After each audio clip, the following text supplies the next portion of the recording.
She warned him, "Don't touch." What the rancher did next changed the West forever. The desert was silent in the way only the frontier could be, wide, dry, and unforgiving. A rancher named Caleb Mercer guided his horse along a fence line he had repaired countless times before. The sun stood high, burning the land into shades of gold and dust. Nothing about the morning suggested trouble.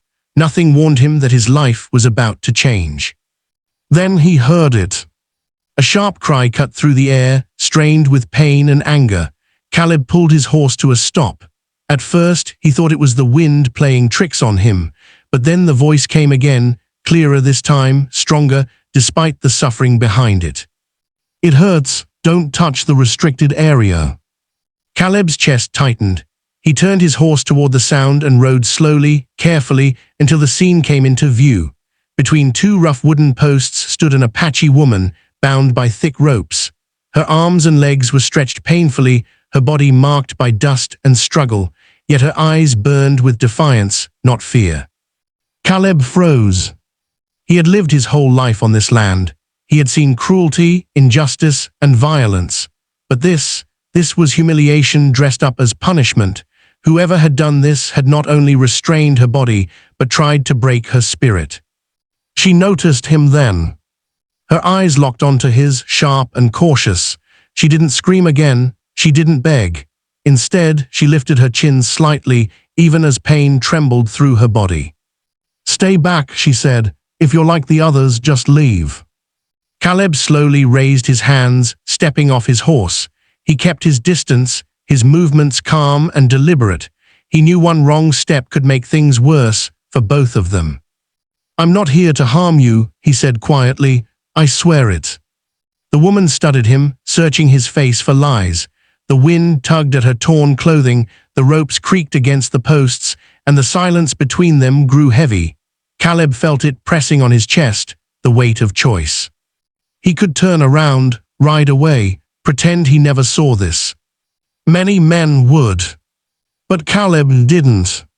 "What happened to you?" he asked. She hesitated, then spoke through clenched teeth. "Men who wanted control, men who thought pain would make me small." Caleb swallowed hard. He'd heard stories like this before, whispered in saloons, buried under excuses. Seeing it with his own eyes was different. "I won't touch you without permission," he said firmly, "and I won't hurt you." Her breathing slowed slightly. Trust didn't appear, but doubt did. The sun beat down on them both. Dust swirled at their feet. And in that moment, standing between fear and conscience, Caleb understood something clearly. Walking away would be easier. But doing the right thing would cost him everything. And still he stayed. The woman's eyes never left Caleb as he took a careful step closer. The ropes creaked again, and she flinched, not from fear, but from pain that refused to loosen its grip. Sweat ran down her temples, mixing with dust, yet her posture remained proud.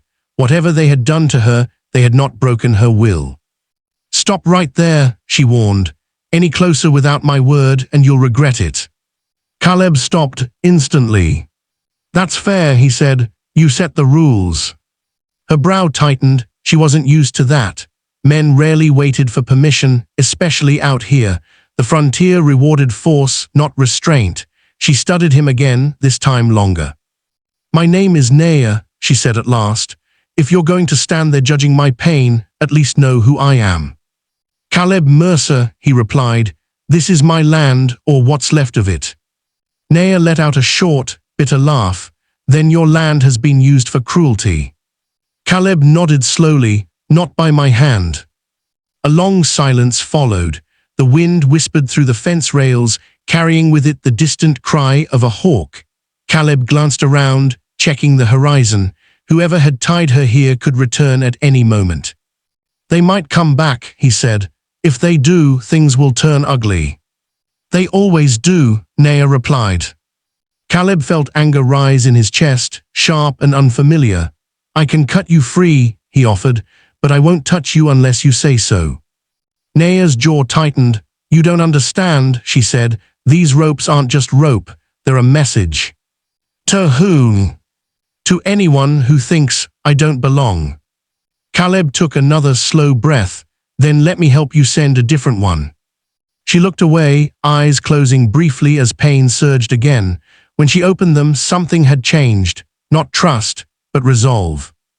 Listen carefully, she said. You may loosen the ropes on my wrists first, nothing else. If you cross that boundary, I scream, and people like screams. Caleb nodded, understood. He approached just enough to reach the knot on the post, his knife held low, visible. Every movement was deliberate. The blade slid under the rope fibers, and with a gentle twist, the tension eased. Naya gasped, but didn't cry out. That's enough, she said. Caleb stepped back immediately. She flexed her wrists, pain flashing across her face, then steadied herself. You kept your word, she said quietly. I always do. That earned him another long look, not suspicion this time, but consideration. You could have taken advantage, she said. I won't, Caleb replied. Not today, not ever. For the first time, Naya allowed herself to believe one thing. This man was different. But the danger wasn't gone. Footprints in the sand told a story that hadn't ended yet, and somewhere beyond the fence line, consequences were already moving toward them.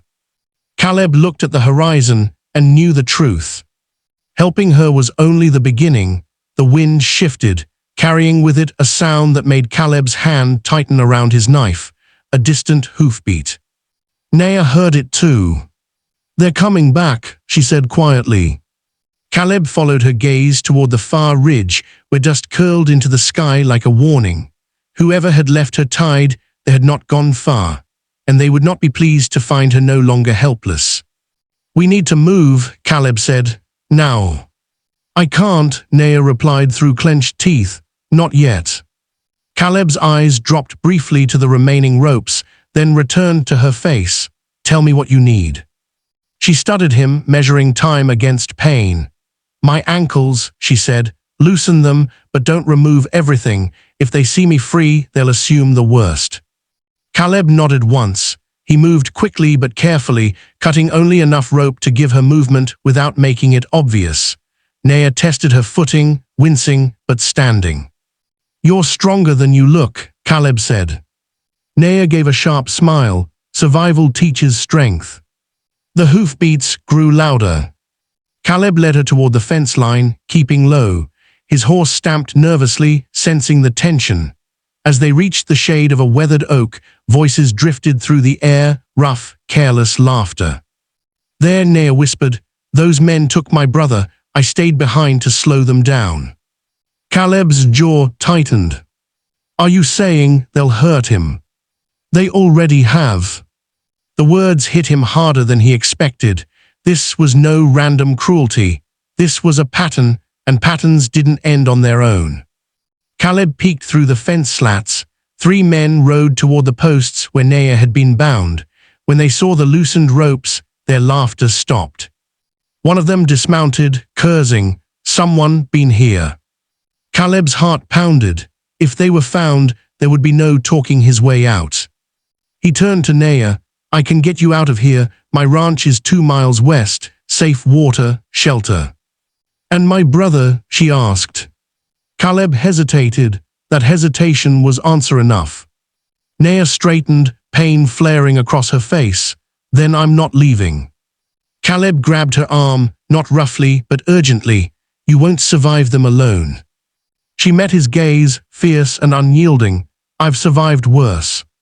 For a moment, Caleb saw the truth clearly. This woman wasn't asking to be saved. She was asking to be respected. All right, he said. Then we do this together. He whistled softly. His horse stepped forward, trained and steady. Caleb helped Naya mount, then swung up behind her. The men shouted as they noticed movement near the trees. Ride, Caleb urged.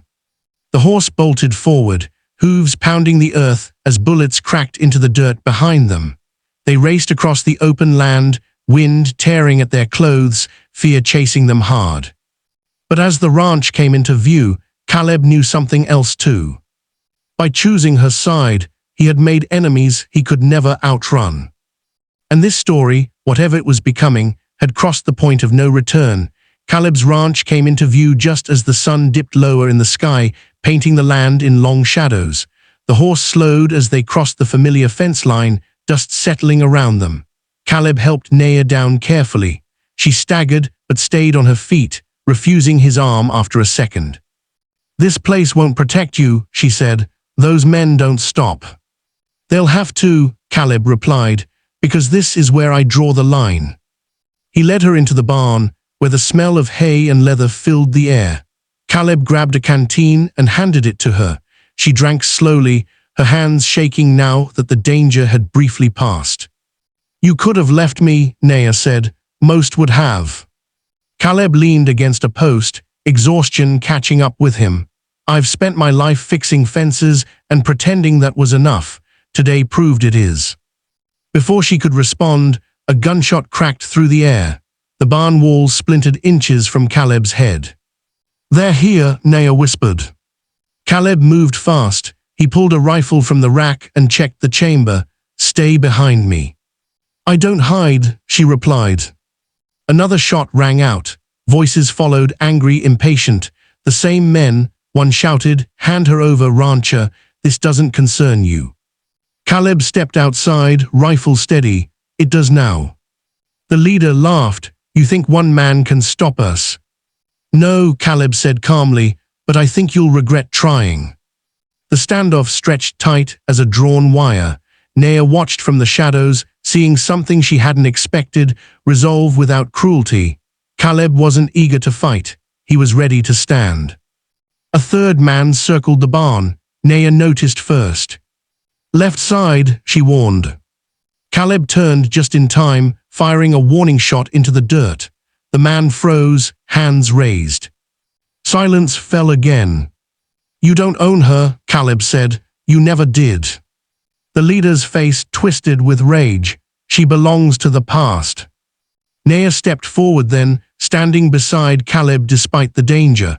"I belong to myself." For a moment, it looked like the men might attack anyway. But something changed, maybe the certainty in Caleb's stance, or the fact that the ranch was no longer an easy target. They mounted their horses slowly, retreating with promises of return. When they were gone, Caleb lowered his rifle, hands shaking now. Naya exhaled deeply. "You risked your life," she said. "So did you," he replied. Night settled over the ranch. A small fire crackled between them as they sat in silence, both changed. "You saved me today," Naya said at last. Caleb shook his head. "No, I just stood where I should have stood a long time ago." But deep down, he knew the truth. This wasn't over. It was only becoming something far bigger than either of them imagined. The fire burned low as the night grew colder. Coyotes howled somewhere beyond the hills, their cries stretching across the dark like echoes of unfinished stories. Caleb fed another piece of wood into the flames and watched the sparks rise. Naya sat across from him, wrapped in a blanket he had offered without a word. For a long time, neither spoke. Then Naya broke the silence. "They took my brother because he refused to leave our land," she said quietly. "He believed the old treaty still meant something." Caleb kept his eyes on the fire. "And the men today?" "Enforcers," she replied. "They work for people who want the land clean and quiet, no witnesses, no resistance."